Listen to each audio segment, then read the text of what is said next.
La question de la réflexion, de l'intelligence et de la méditation, c'est ce qui nous fera sortir des interprétations fallacieuses de l'islam. C'est ce qui nous fera sortir surtout du littéralisme et de la secte du ijma' et de la secte du hadith. Parce que, à un moment donné, pour bien qu'on se comprenne, on en a déjà parlé, la fermeture des portes de l'ijtihad, de l'effort d'interprétation quasiment au XVIe siècle, que les musulmans ont commencé à régresser à tous les niveaux. D'un point de vue scientifique, culturel, etc., on en a déjà parlé.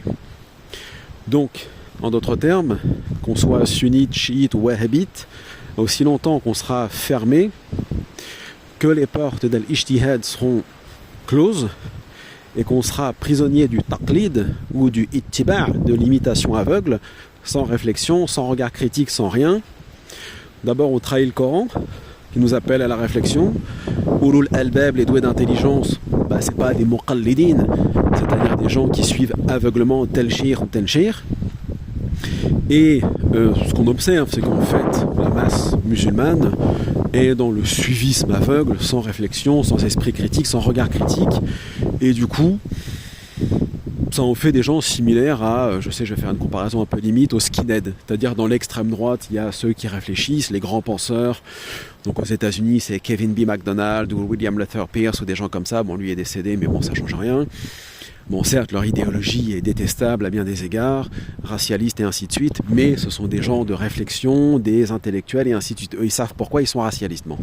Mais le skinhead de base, néo-païen, crâne rasé, qui veut juste se battre avec des racisés, lui, il sait même pas pourquoi il veut se battre en fait. Et les 3/4 des musulmans, c'est un peu pareil. Ils savent pas pourquoi ils sont musulmans. Et ils savent pas pourquoi il y a ijma', et ils répètent des mots pour faire genre devant les autres, ils ont de la science. Ijma', taqlid, mashhour, avis prépondérant, etc. Comme si c'était un acquis, une réalité. Il n'y a pas d'ijma', il n'y a pas d'avis prépondérant, il n'y a rien. Il y a juste une imposition à travers les siècles de la mafia, on va dire des sultans et des califes, sur les ulama qui sont prisonniers et qui n'ont pas le choix de dire point final.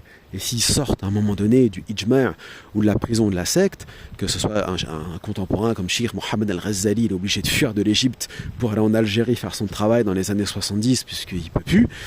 Si on prend un savant, son livre est périmé maintenant, mais comme Sayyid Sabiq qui avait écrit Fiqh as-Sunnah, il a reçu un prix des mains des Saoudiens à l'époque dans les années 70, pas un seul en Égypte. Pourquoi ? Parce que l'université d'Al-Azhar, prisonnière dans son sectarisme, ne peut pas considérer que le mutlaq, l'absolu dans la jurisprudence, et le fait de ne pas piocher dans une seule école, ou 2 ou 4, est acceptable, et ainsi de suite, et ainsi de suite. Et si on va encore plus loin, parmi les ulama contemporains et les ultra-réformistes, c'est encore pire, ils sont emprisonnés, fouettés, etc., comme l'a été en son temps Abu Hanifa, ou l'imam Ahmed qui a refusé de professer telle ou telle chose, sachant qu'en plus, la raison, le rationalisme et parfois l'ijtihad, là aussi, il ne faut pas tomber dans le piège, ne garantit pas le respect des droits humains et le respect des autres tout court, puisque l'imam Ahmed, qui était un littéraliste, a quand même été torturé et envoyé au fer par des mu'tazilites qui, eux, étaient des intellectuels, des rationalistes et ainsi de suite. Donc en gros, n'importe quelle pensée peut devenir sectaire. Or, l'ouverture d'esprit, l'esprit critique, la pensée, le courage de rejeter des hadiths, de rejeter l'ijma', de rejeter les tafasirs classiques et toutes les horreurs qui contiennent.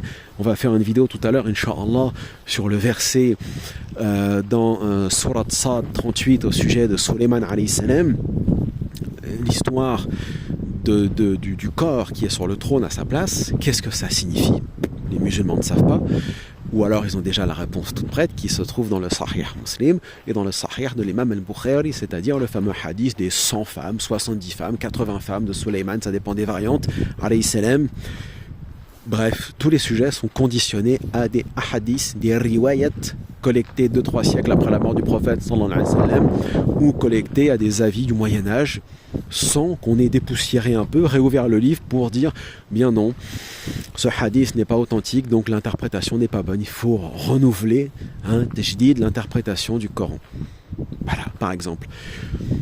Nulle part ça n'existe en Europe ou en Occident. puisque les musulmans qui vivent ici, issus de l'immigration, sont venus avec le din du bled, et on continue à le pratiquer par mimétisme, de façon aveugle, sans se poser de questions. Alors que dans le monde musulman, on continue la réforme. Alors certes, les réformistes sont pourchassés en partie, au Pakistan par exemple, mais par exemple en Égypte, je remarque qu'ils le sont moins. Enfin, ça dépend des fois. Il y a des périodes où ils vont en prison, puis il y a des périodes où ils arrivent à passer dans les médias. Ça dépend du dictateur, ça dépend de la tendance du moment.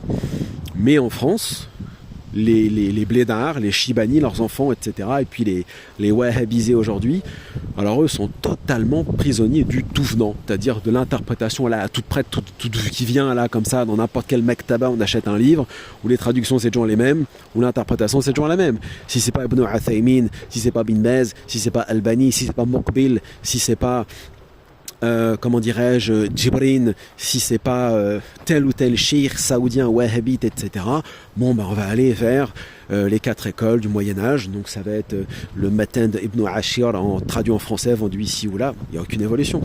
Voilà. Il n'y a aucun sur le marché livre, par exemple, de fiqh, de jurisprudence contemporain, moderne, qui relève de l'ijtihad et de la réforme. Et les musulmans ont toujours des réponses toutes faites, genre l'ijtihad, écoute akhi, c'est fini, c'était au Moyen-Âge, les portes sont fermées depuis le XVIe siècle, il n'y a aucune évolution. Toutes les fatwas qui datent du XVIe siècle, enfin qui se sont arrêtées au XVIe siècle, sont valides, point final. Tous les ulama, tous les fuqaha, tous les juristes, tous les mutakallimun, etc. nous ont expliqué l'islam il y a déjà 15 siècles, c'est le même islam, il n'a pas bougé, le hadith il va là, l'interprétation va ici, la fatwa elle est comme ça, terminée, on ne touche pas au Coran, terminé.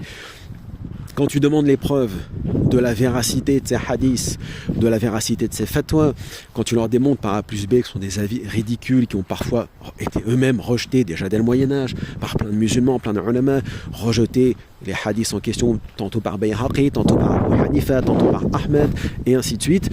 Là, ils deviennent foudrages, acculés, et ils se comportent comme des rabbins. Ils se mettent à insulter, à menacer, etc. Donc il n'y a pas d'évolution, et ils prennent 10 points de plus, les apostats, à chaque fois. Eh oui, c'est comme ça que ça marche.